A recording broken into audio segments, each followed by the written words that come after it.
喂，你好，老板。哎，你好，老板娘，我们是那个孟加拉那边，我有一个客户通过你订了1万个风扇，这个货你什么时候准备啊？什么时候出发？我们已经准备好了，就在空运的仓库里面。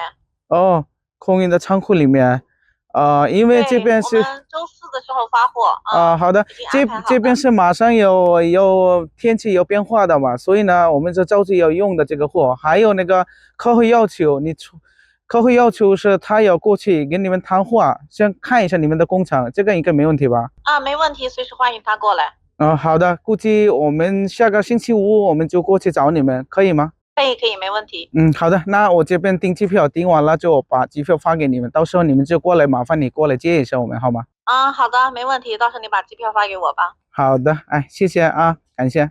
不用客气。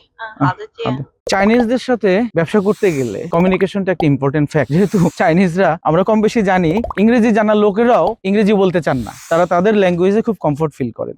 সেক্ষেত্রে আমাদের যে 3 দিনের লাইভ ওয়ার্কশপ হবে সেখানে আপনি জানতে পারবেন, বুঝতে পারবেন বেসিক কমিউনিকেশন বা চাইনিজদের সাথে নর্মাল কমিউনিকেশন করে আপনি যে প্রোডাক্ট অর্ডার, প্রোডাক্ট ডেলিভারি টাইমগুলো, এগুলো সম্পর্কে আপনি সুন্দর একটা আইডিয়া পাবেন এবং কিভাবে এই বেসিক কমিউনিকেশনগুলো করতে হয় এগুলো আপনি জানবেন আমাদের 3 দিনের যে লাইভ ওয়ার্কশপ আছে এই ওয়ার্কশপে। চাইনিজ ল্যাঙ্গুয়েজ শিখতে না পারেন, অন্তত বেসিক 2-4টা ওয়ার্ড তো আপনি নিয়ে কথা বলতে পারবেন। চায়নাতে ব্যবসা করতে গেলে আপনার কমিউনিকেশনের কোনো বিকল্প নেই, এটা কম বেশি আমরা সবাই জানি যারা এর আগে চায়নায় গিয়েছি এবং যারা চাইনিজদের সাথে টুকটাক কাজ করেছি, তাদেরও এই আইডিয়াটা আছে যে চাইনিজদের সাথে ব্যবসা করতে গেলে এই কমিউনিকেশন স্কিলটা একটু ডেভেলপ করতে হবে। আপনারা চিন্তা করে দেখেন, যারা চাইনিজে মোটেও কথা বলতে পারে না, যারা চায়নায় 2-4 বছর থাকে নাই, তাদের ওয়ার্কশপ কেমন হবে আর আমাদেরটা কেমন হবে। আপনারা যদি আমাদের এই ওয়ার্কশপে জয়েন করতে চান, এই 3 দিনের লাইভ ওয়ার্কশপে জয়েন করার জন্য আপনাকে নিচের লিংকে ক্লিক করে